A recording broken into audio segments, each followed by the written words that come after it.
कांग्रेस सेवादल के राष्ट्रीय अध्यक्ष लालजी देसाई के आदेशानुसार एवं प्रदेश कांग्रेस सेवादल अध्यक्ष हेम सिंह शेखावत के निर्देशानुसार केंद्र सरकार द्वारा लाई गई नई शिक्षा नीति 2020 के विरोध में पाली जिला कांग्रेस सेवादल अध्यक्ष मोहन हटेला के नेतृत्व में सेवादल पदाधिकारियों ने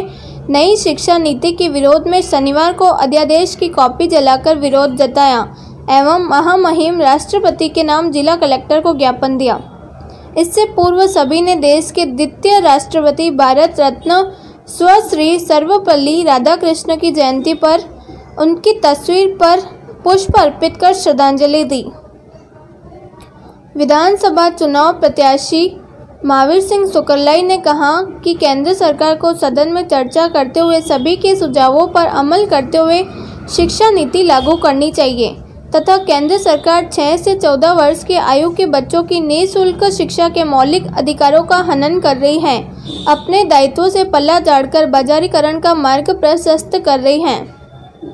सेवादल जिलाध्यक्ष मोहन हटेला ने कहा कि केंद्र की भाजपा सरकार शिक्षा में सांप्रदायिक संघवाद को बढ़ावा दे रही है, जिसे तुरंत रोकना चाहिए एवं समान शिक्षा के खाके की व्यवस्था तथा त्रिभाषा व्यवस्था को लागू करना होगा। इस दौरान महात्मा गांधी जीवन दर्शन समिति जिला सह संयोजक जीवराज सेवादल एवं कांग्रेस नेताओं ने सोशल डिस्टेंसिंग की पालना करते हुए केंद्र सरकार की नई शिक्षा नीति का विरोध करते हुए उसकी प्रति जलाकर जिला कलेक्टर महोदय को महामहिम राष्ट्रपति महोदय के नाम ज्ञापन प्रस्तुत किया। पाली से कमल ललवानी की रिपोर्ट। ये कांग्रेस ने ज्ञापन दिया, किन मुद्दों को लेकर ज्ञापन? जो केंद्र सरकार ने और प्रधानमंत्री ने जो नई शिक्षा नीति लाई है, इसके विरुद्ध में कांग्रेस सेवादल की ओर से हमारे सेवादल के जिलाध्यक्ष मोहन हटेला जी के नेतृत्व में आज ये ज्ञापन दिया गया। कांग्रेस पार्टी का ये मानना है और देश की जनता का भी मानना है कि देश में एक शिक्षा को लेकर जो लंबे समय से लोगों को इंतजार था कि नई पॉलिसी आएगी, उस पॉलिसी को भी प्रधानमंत्री जिस तरह से तानाशाही रवैया पिछले 5 साल से अपनाए हुए उसी के रूप में थोपी गई शिक्षा नीति है। जबकि इतना महत्वपूर्ण है तो उसको संसद के अंदर और संसद के बाहर दोनों ओर से चर्चा करके जो हमारे देश की भावी पीढ़ी है उसकी हित में जो हो सकता है वो करना चाहिए था। केवल शब्दबाज दिखाए गए शिक्षा नीति से शिक्षा का व्यापारीकरण, शिक्षा का बाजारीकरण बढ़ेगा और हमारे जो गाँवों में रहने वाले जो देश की आबादी का बहुत बड़ा हिस्सा है, जो चाहे पिछड़ा तबका है, चाहे दलित है, चाहे अल्पसंख्यक है, गरीब है, किसान वर्ग है, वो उसको इस शिक्षा नीति से लाभ नहीं मिलने वाला है। उनको कहीं न कहीं इस शिक्षा नीति से नुकसान होगा। जब हम एक और देश में नई शिक्षा की पॉलिसी की बात कर रहे हैं, मनमोहन सिंह जी के समय जो कांग्रेस पार्टी की सरकार थी, लगभग 5% 4% से अधिक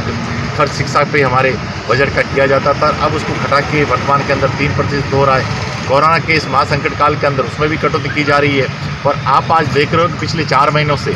जो हम ऑनलाइन की बात कर रहे हैं, देश का आज 70% भाग में इंटरनेट की सुविधा गाँव में उपलब्ध नहीं है। न उन विद्यार्थियों के पास में कंप्यूटर है, न लैपटॉप है।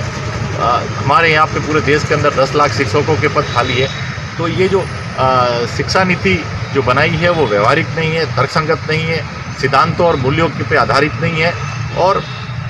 कहने में और करने में काफ़ी फ़र्क है। जब आपके पास बजट नहीं होगा, आपने उसमें कोई प्रावधान नहीं रखा, तो ये किस तरह से लागू होगी। और केवल भारतीय जनता पार्टी और आरएसएस के लोगों के द्वारा थोपी गई शिक्षा नीति को न तो कांग्रेस पार्टी मंजूर करती है और न देश की इस जनता मंजूर करती है। हमारा इस आज के ज्ञापन के माध्यम से महामहिम राष्ट्रपति महोदय जी के नाम का श्रीमान जिला कलेक्टर को हमने ज्ञापन सौंपा है। हमारी मांग है कि अगर शिक्षा नीति देश के अंदर नहीं बननी है, लागू करनी है, तो संसद के बाहर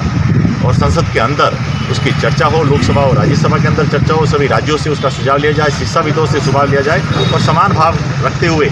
देश की भावी पीढ़ी के लिए अच्छा क्या हो सकता है, हम उनको बेहतर शिक्षा देश और दुनिया के साथ में आगे बढ़ने के लिए किस तरह से दे सकते हैं, उसको देखकर लागू होनी चाहिए। मनमोहन सिंह जी के समय में राइट टू एजुकेशन लागू हुआ। आज आप देख रहे हो कि शहरों के अंदर या गाँवों के अंदर निजी स्कूलों में हमारे जो गरीब बच्चे हैं वो निःशुल्क रूप से पढ़ रहे हैं। आरटी लागू हुआ, आरटीआई सुनवाई का अधिकार लागू हुआ, मनरेगा जैसी एक एम्प्लॉयमेंट योजना लागू हुई। तो आज पूरे देश के अंदर इस कोरोना के अंदर नरेगा जो महात्मा गांधी राष्ट्रीय रोजगार कानून थी, अपने आप के लोगों को संबल प्रदान करने वाली साबित हुई, जिसका बीजेपी के अंदर विरोध किया था। तो जितने भी चाहे राइट टू फूड योजना लागू हुई, जितनी भी स्कीम लागू हुई, कांग्रेस पार्टी ने उसको लोकतंत्र के दायरे के अंदर, हमारे संसद के अंदर उसकी चर्चा कराई और सबके लोगों के सुझावों को सम्मिलित करते हुए जो प्रस्ताव ला के आई और जो मसौदा तैयार किया गया, जो योजनाएं बनी, उसका आज पूरा देश लाभ उठा रहा है। हमारा यही निवेदन रहेगा कि इस देश की लोकतंत्र प्रणाली पूरी दुनिया के अंदर सबसे मजबूत है, हमारा संविधान दुनिया के अंदर मजबूत है, तो हमारे लोकतंत्र को और ज़्यादा मजबूती प्रदान करने के लिए, उस लोकतंत्र और संविधान की रक्षा करने के लिए अगर कोई बिल, अगर कोई नीति, जो बहुत बड़ी नीति, शिक्षा नीति सबके जुड़ाव की है, हमारे देश का भविष्य तय करने वाली है, तो सबके सुझाव को आमंत्रित करते हुए ये होनी चाहिए। इसलिए कांग्रेस पार्टी ने आज कांग्रेस सेवा दल के नेतृत्व में प्रदर्शन किया।